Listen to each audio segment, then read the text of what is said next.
Et salut à tous, c'est Nextcash, j'espère que vous allez bien. Dans cette vidéo, on va parler du projet Aleph 0, donc on va décortiquer ce projet ensemble. Est-ce que ce serait pas le prochain Solana, le prochain x50 ou x100 ou même plus qu'on aura lors du prochain bull run? Pourquoi pas, on va voir tout ça ensemble. Et puis je vais aussi te montrer comment tu peux stocker tes crypto-monnaies en décentralisé, donc faire du stacking sur la blockchain native avec un API qui est quand même assez sympa. Et puis ça te permet d'en accumuler pendant que tu les stockes sans les laisser sur les plateformes d'échange. On a vu ce qui s'est passé dernièrement et vraiment il faut faire ça comme ça. N'hésite pas à me laisser un petit commentaire, un petit like, abonne-toi à la chaîne YouTube et on se retrouve juste après la petite intro.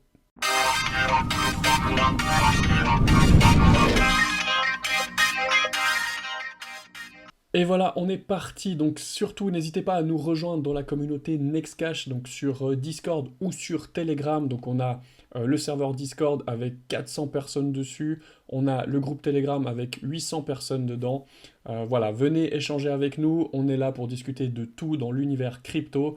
Et il y a beaucoup de choses en préparation chez Nextcash pour les prochains mois, avec notamment des services premium, des choses comme ça. Vous allez voir, il y a plein de choses qu'on développe. Donc n'hésitez pas à venir d'être actif avec nous. Donc on va parler de Aleph 0.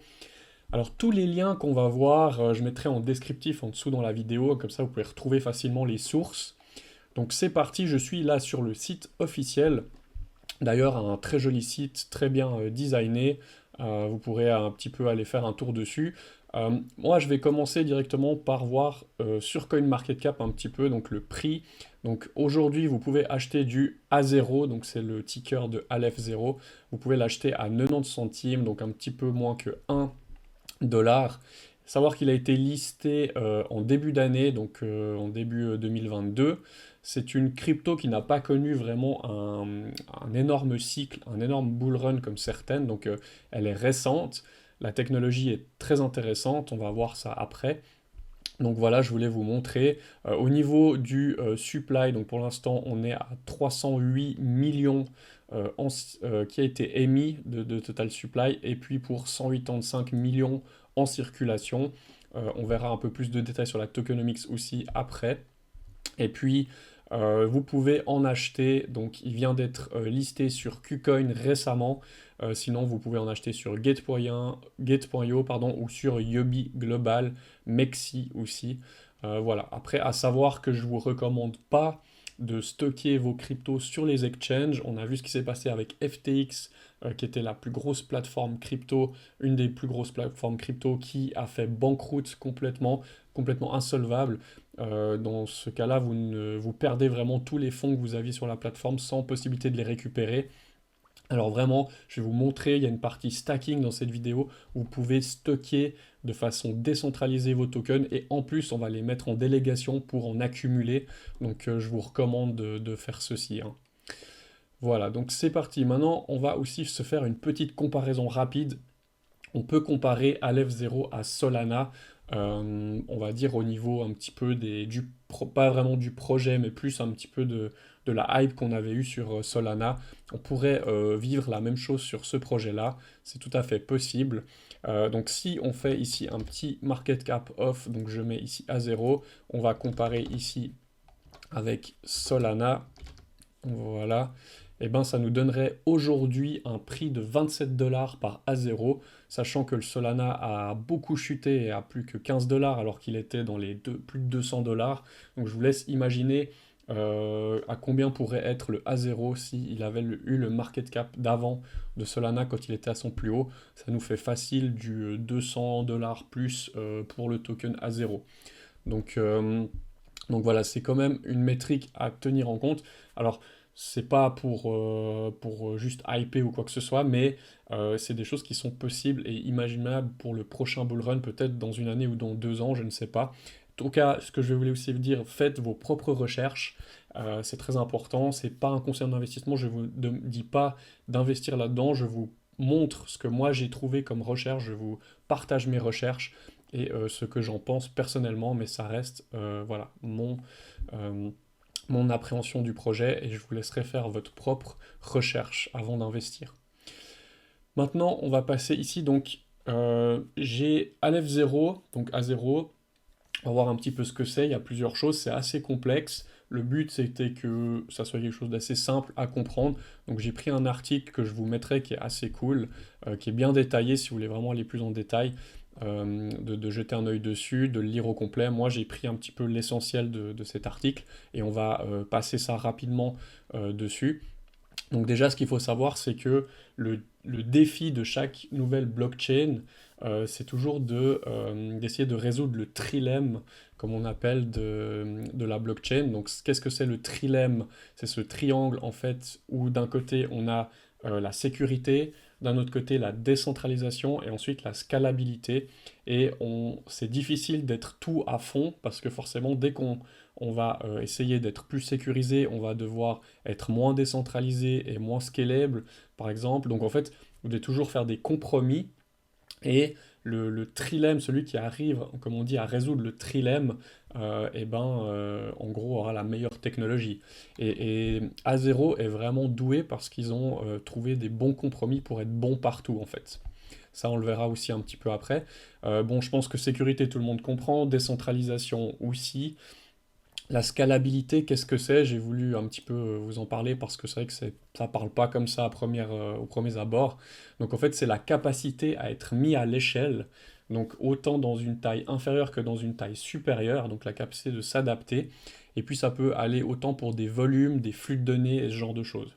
Donc la scalabilité, c'est ça, c'est vraiment l'adaptation par rapport au réseau. Maintenant, à savoir que Aleph 0 est un protocole de couche 1, comme on appelle, donc c'est un layer 1. Maintenant, si on fait un petit peu un overview du projet, donc qu'est-ce qui est intéressant avec Aleph 0, c'est que déjà c'est une blockchain qui est basée sur la confidentialité, donc vraiment qui a une confidentialité renforcée.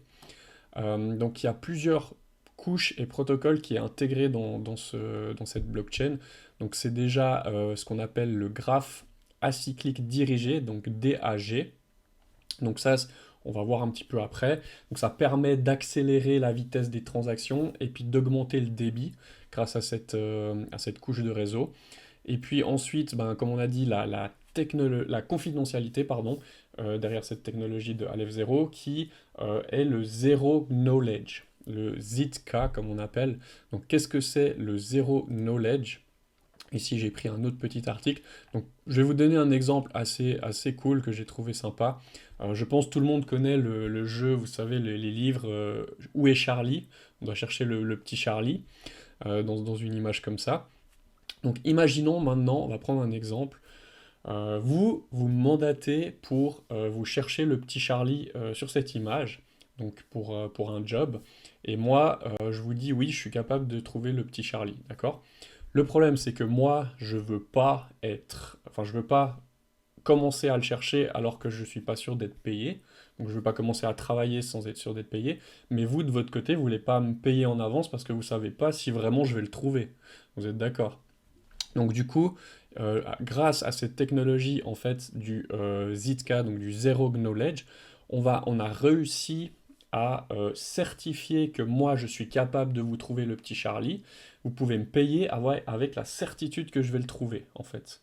Donc ça veut dire que vous n'avez pas de compromis ou vous avez pas vous prenez pas de risque en fait. Vous êtes sûr que si vous me payez, moi je le trouve parce que j'ai les compétences pour le trouver et grâce à ce protocole, on a en fait une preuve de divulgation nulle de connaissances. Voilà, c'est comme ça qu'ils ont appelé. Donc ça me permet d'être sûr de trouver pour vous le petit Charlie en l'occurrence, et puis comme ça on n'a pas de problème d'entente. Ensuite, il y a une autre chose qui est le calcul multiparité sécurisé, SMPC, donc ça on regarde aussi un petit peu après, donc ça c'est une autre chose qui est intégrée dans le protocole.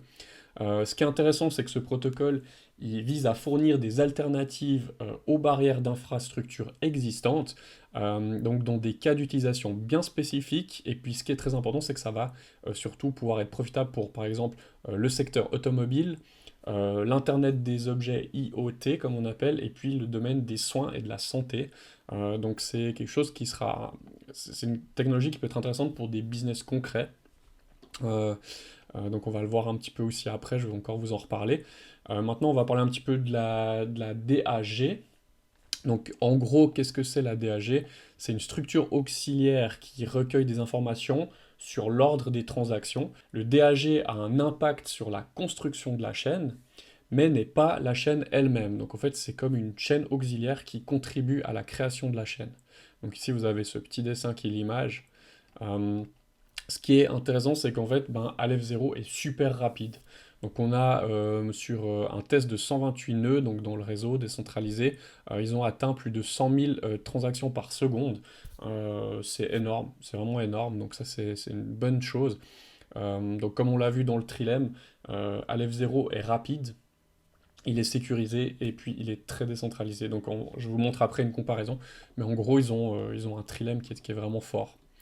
Ensuite, ils ont le Aleph BFT, donc ça c'est la couche d'infrastructure qui va gérer la tolérance aux pannes byzantines. Donc pour la petite histoire, les généraux byzantins en fait, ils devaient communiquer pour organiser une bataille, mais dans leur rang il y avait des traîtres et quand on essaye justement de résoudre ce problème-là, c'est qu'en fait on doit quand même prendre des décisions en gérant ces traîtres, donc sans que le réseau soit impacté par les mauvaises personnes ou en l'occurrence les mauvaises informations. Donc du coup, c'est cette couche-là dans leur protocole qui gère ça.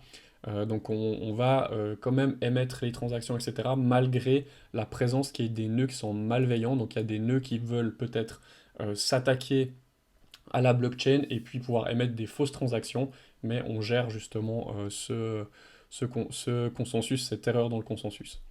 Donc le BFT n'est pas uniquement utilisé par A0, on le retrouve aussi chez Polkadot, donc c'est un projet qui est assez lié à Polkadot pour ceux qui connaissent et qui aiment, et puis aussi au projet Casper. La confidentialité, donc là ils ont aussi une couche qui s'appelle Liminal, qui est la couche de confidentialité native.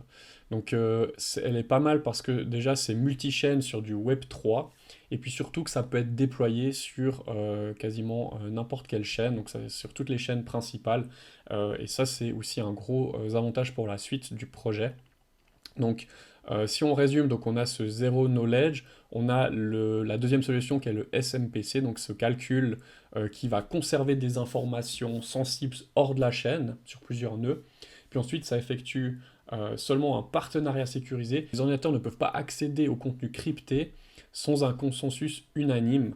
Donc voilà, c'est un petit peu le résumé en gros de ce calcul-là qui va vraiment rendre ces données accessibles uniquement sous partenariat sécurisé. Voilà, c'est une couche encore en plus du réseau qui permet aussi d'interagir. Ce qu'il faut savoir, c'est que ça sera possible d'écrire les smart contracts sur Ethereum, sur les layers 2 et sur les chaînes qui sont compatibles EVM, donc tout ce qui est Ethereum. Un point fort, c'est que on verra dans la roadmap, mais après ils veulent s'ouvrir à plus de bridge, donc faire plus de ponts. Maintenant, la tokenomics d'A0, rapidement. Donc, le TGE, il avait eu lieu, comme je vous ai dit, en début d'année, donc le 27 janvier 2022. Ils ont émis 300 millions de tokens, et puis il y en a actuellement 180 millions en circulation. Donc, par contre, le supply maximum n'est pas limité, il est infini. Il y a une inflation de 30 millions par année. Donc ça, c'est quelque chose à savoir. C'est ce qui, en fait, paye aussi le réseau pour le sécuriser. Euh, mais normalement, si le projet se développe bien, cette inflation devrait être d'impact assez minime. Ce qu'il faut aussi savoir, c'est que c'est un projet suisse, la FINMA, donc, qui régit les marchés, qu'elle a confirmé le modèle économique, donc, comme quoi il était bien légiféré, pardon, je vais y arriver. Donc ça, c'est un bon point déjà pour le projet. L'inflation, on en a parlé, donc ici, l'offre totale, donc quand tout sera émis sur le marché, ça sera en 2028, voilà, pour un horizon de temps. Ici, vous avez un petit peu ce que la team possède, donc les 10%, 23% et quelques pour la fondation, et puis beaucoup à la communauté. Bon, il y a tous ceux qui ont pu être dans les phases d'avant, donc ici vous avez les prix pour vous donner un petit peu une idée, mais les précides par exemple l'ont eu à 4 centimes, donc ça veut dire qu'ils sont à peu près en x20 dessus. Après, ils ont des blocages, hein, ils ne peuvent pas débloquer tous leurs tokens d'un coup. Ça, c'est tout écrit ici, donc tous les vestings, comme on appelle. Voilà, en public, on pouvait l'avoir à 10 centimes. Aujourd'hui, il est un petit peu moins qu'un dollar. Voilà, c'est une perf qui est bonne, c'est clair, pour ceux qui sont rentrés au tout début du projet. Mais le chemin qui reste à faire est quand même énorme. Il n'a pas eu de gros cycle haussier, tout simplement. L'équipe un petit peu qui est derrière Aleph Zero, comme j'ai dit, projet suisse, le CIO, donc Mathieu Niemerg, donc, qui a aussi été président d'une société qui s'appelle Cardinal Cryptographie. Donc ils ont une grosse expérience, ils travaillent plutôt, enfin ils ont plutôt des expériences de société Web 2 comme on dit, donc plutôt IBM, ABB, Stellar, Codevice, Capgemini et puis NG Bank. Donc voilà, c'est une équipe qui est vraiment enfin, qui a un gros background, comme on dit. Ils sont doués, mais par contre, bah oui, ils viennent plutôt du Web 2. Mais c'est aussi bien parce que du coup, ils sont orientés plus sur le business.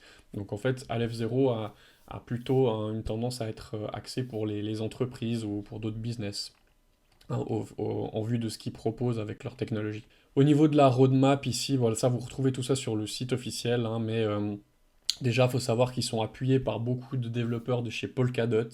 Donc, ils sont en lien vraiment avec Polkadot. Donc, ça, c'est quand même bien, sachant que Polkadot vraiment compte énormément de développeurs et beaucoup de projets aussi.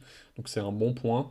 L'implémentation des smart contracts aussi, ça faut en parler parce qu'actuellement, là où je vous fais la vidéo, il n'y a pas encore l'implémentation des smart contracts. Donc, une fois que ça sera émis, ben, des projets pourront se construire dessus. Donc, ça va aussi donner de l'intérêt à cette blockchain. Pour vous dire que là, si vous regardez la vidéo, vous êtes encore très très early. Et puis voilà, les bridges, comme on en parlait, donc après des ponts entre les autres blockchains avec Ethereum, Polkadot, Cosmos, Binance Smart Chain, etc. Si on devait faire un petit résumé rapide là du projet, avant qu'on passe à la partie un peu plus cool qu'est le stacking, la conclusion c'est que ce qui différencie le projet Aleph Zero des autres projets, c'est notamment leur technologie du DAG, qui est en fait une variante du consensus Proof of Stake. Donc voilà, c'est un petit peu différent. Puis ils ont imbriqué tout ça à la technologie Zero Knowledge, aussi du calcul qu'on a vu avant, SMBC. Donc l'équipe, elle est hautement experte.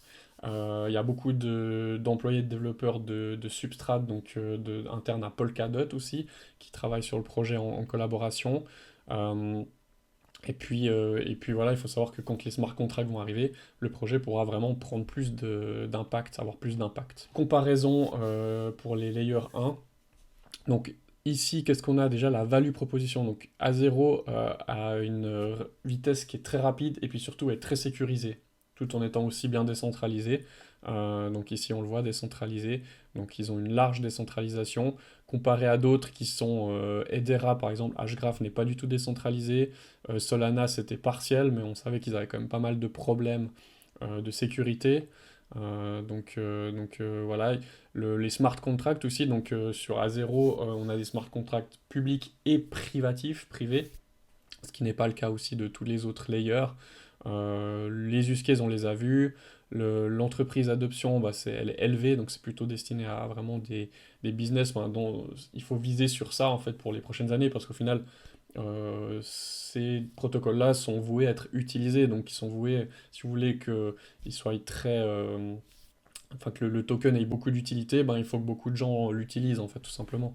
Donc c'est mieux du côté des entreprises que des particuliers, et c'est pas les particuliers qui vont construire des projets dessus, c'est plutôt le business to business. Et puis voilà, le consensus, on l'a vu avant avec le Aleph BFT anti-byzantin, et puis la décentralisation qui est large, etc. Donc ça c'est, voilà, on peut voir qu'il est bien positionné, c'est un projet intéressant.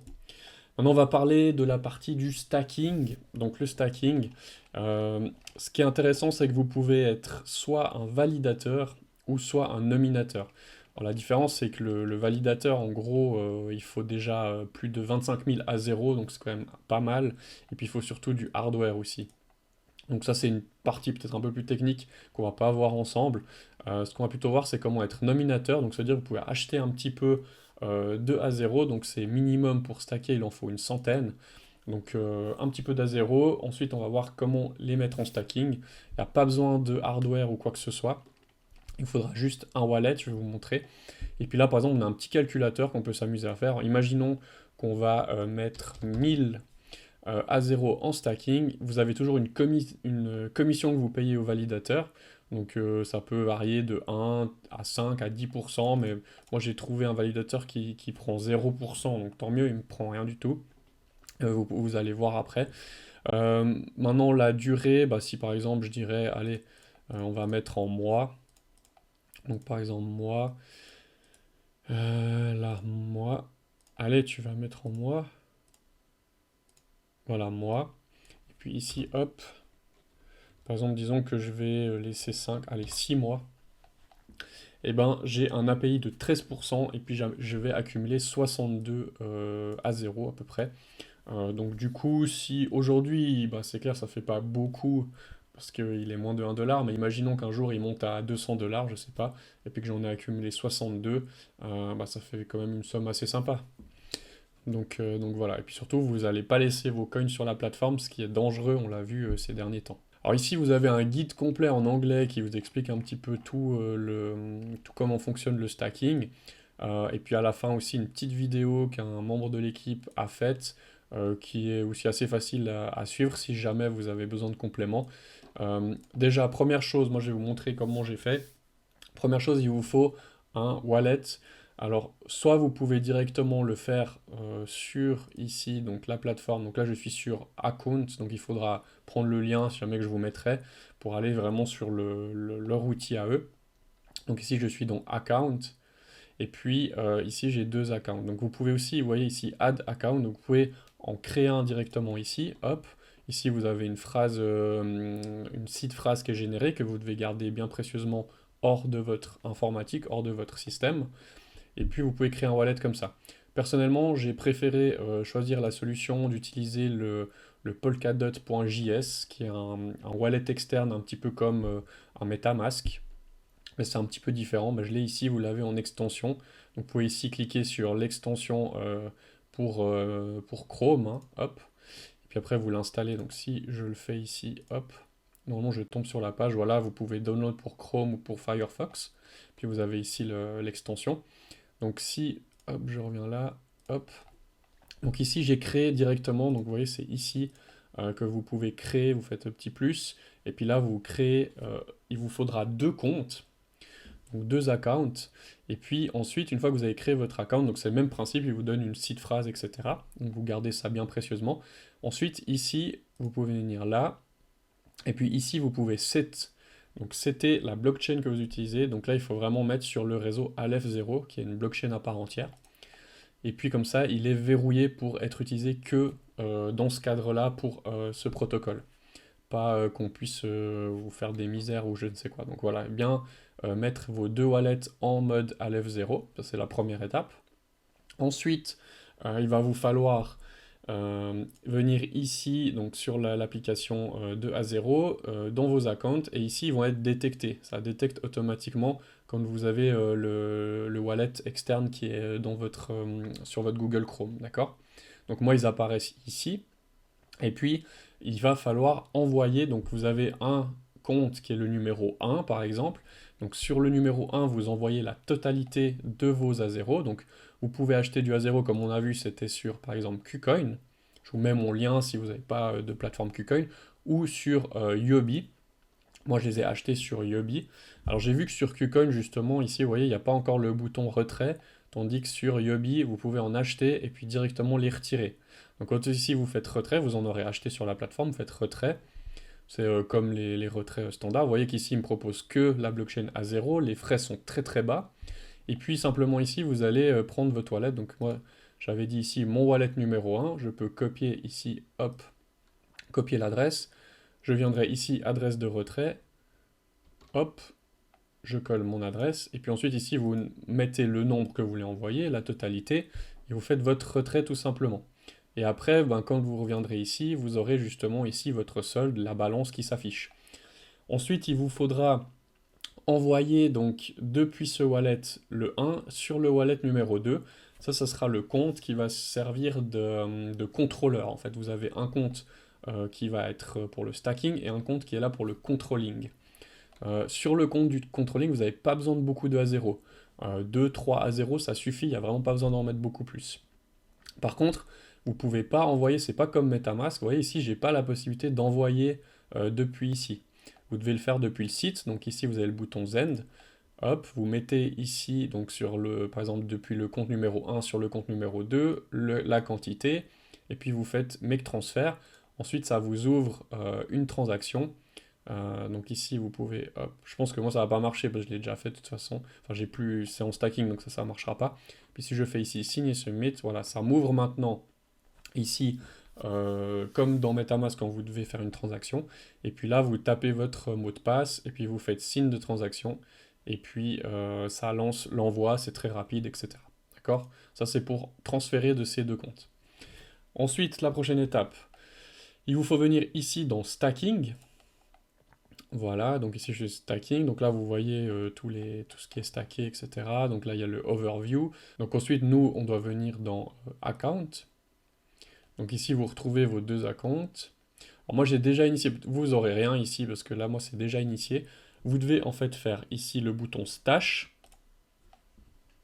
Et là vous laissez donc votre account numéro 1, qui est l'account stash, et puis le contrôleur qui est votre compte numéro 2.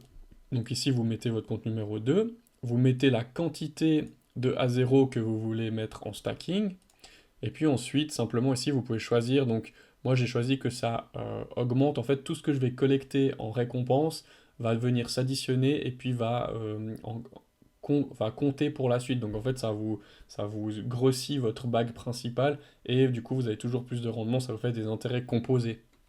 Donc ça, vous laissez comme ça, stash account, increase the amount at stake.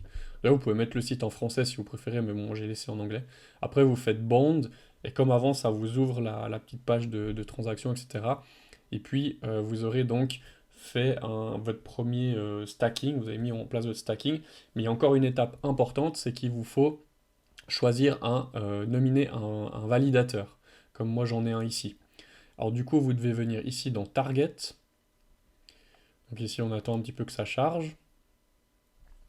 Et puis ici, vous pouvez faire le bouton Most Profitable. Donc en fait, vous prenez le plus intéressant, c'est de prendre celui qui est le plus profitable en ce moment. Alors bien sûr, ça fluctue tout le temps parce que plus il y a de gens qui se mettent, d'autres qui s'enlèvent, etc. En fait, voilà, ça fluctue. C'est pour ça qu'ici, j'ai 12,12 et puis ici, j'ai 11,91 par exemple, vous voyez. Mais l'idée, c'est que vous prenez celui qui est le plus rentable actuellement, tout simplement. Et puis ensuite, vous faites ici Nominate. Hop. Donc là, vous devez de nouveau laisser comme ça donc, le stash account, le controller account. Vous faites Nominate. Et puis, ça vous ouvre une transaction. Vous payez la transaction. Et ensuite, ici, quand vous revenez ici, vous aurez ici une nomination en pending avant qu'elle vienne ici dans Active. Et puis, une fois que le temps sera défini, donc c'est chaque période, en fait, il y a des périodes prédéfinies. Chaque fois qu'une période se finira, vous allez participer à la prochaine. Puis après, ainsi de suite. Et vous allez gagner vos récompenses. Donc ici, dans Payout, on a les récompenses qui se mettent. Mais en fait, c'est à la fin de chaque session. Et puis, il suffit de une personne qui demande le payout, en fait, pour que ça distribue à tous les nominateurs, à tout le monde dans le réseau. Donc en fait, moi, je ne m'embête pas. Je pense qu'il y a assez de gens qui le font. Il y a sûrement des gens qui le font en automatique. Donc il n'y a pas de souci avec ça. Vous allez être payé et être rémunéré sur ce que vous avez fait. Voilà. Alors j'espère que cette partie stacking vous aura plu et puis que vous arrivez à effectuer vos étapes. Si vous n'arrivez vraiment pas, venez dans la communauté et puis on vous aidera. Ou sinon, vous avez la petite vidéo que le membre de l'équipe a fait aussi ici, en anglais, où il vous montre aussi en détail ce que je viens de vous montrer. Vous avez simplement à suivre ici les différentes étapes. Voilà, c'est assez facile à faire une fois qu'on a l'habitude et puis qu'on a vu une fois comment fonctionne leur système. Voilà, donc ensuite ici je voulais vous montrer le subscan, donc ici vous avez un peu toutes les infos, donc le nombre de holders qu'on peut suivre par exemple, le nombre de transactions, les blocs, etc. Vous voyez la blockchain en live, le nombre aussi de circulating supply, de vesting, donc ça c'est assez intéressant.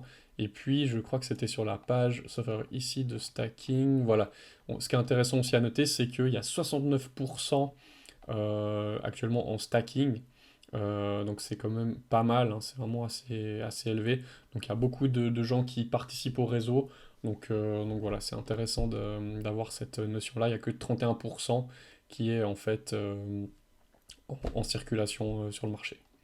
Donc tout le reste est stacké, c'est quand même un gros ratio de stacking. Et du coup, ça fait que la pression vendeuse, parce qu'il faut savoir aussi, je ne vous avais pas dit, c'est qu'au moment où vous allez vouloir déstacker, donc récupérer vos cryptos que vous avez mis en stacking, et ben, il y a un délai de 14 jours. Donc ça, c'est quand vous venez ici, vous devez faire ici stop ou bien unbound fund. Et puis là, justement, vous allez avoir ce délai de 14 jours. Donc bien à prendre en compte si une fois vous les vendre, vous avez quand même 14 jours de délai avant de les récupérer. Voilà, ça c'est important de savoir. Je voulais vous montrer aussi rapidement sur KuCoin, ici vous avez un petit, une petite trading compétition, s'il y en a vraiment qui s'intéressent à ça, où ils ont mis en jeu 52 000 dollars de à zéro, voilà, qui seront, ou 52 000, ouais, c'est 52 000 dollars. Et puis du coup, voilà, les prix sont ici. Donc si vous êtes, si vous faites le plus de volume sur la paire à zéro, USDT, bah, vous pouvez être éligible et puis gagner des A0. Voilà, s'il y a vraiment des gens qui veulent trader, pourquoi pas. Voilà, j'espère que cette vidéo, elle vous aura plu. N'hésitez pas à me laisser un petit commentaire, un petit pouce, et puis à nous rejoindre dans la communauté. Si vous avez des questions ou quoi que ce soit, moi je suis là aussi à disposition.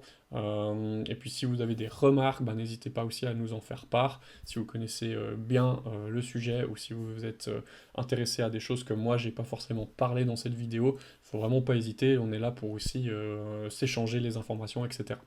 Voilà, moi je vous dis à bientôt dans une prochaine vidéo, ciao ciao!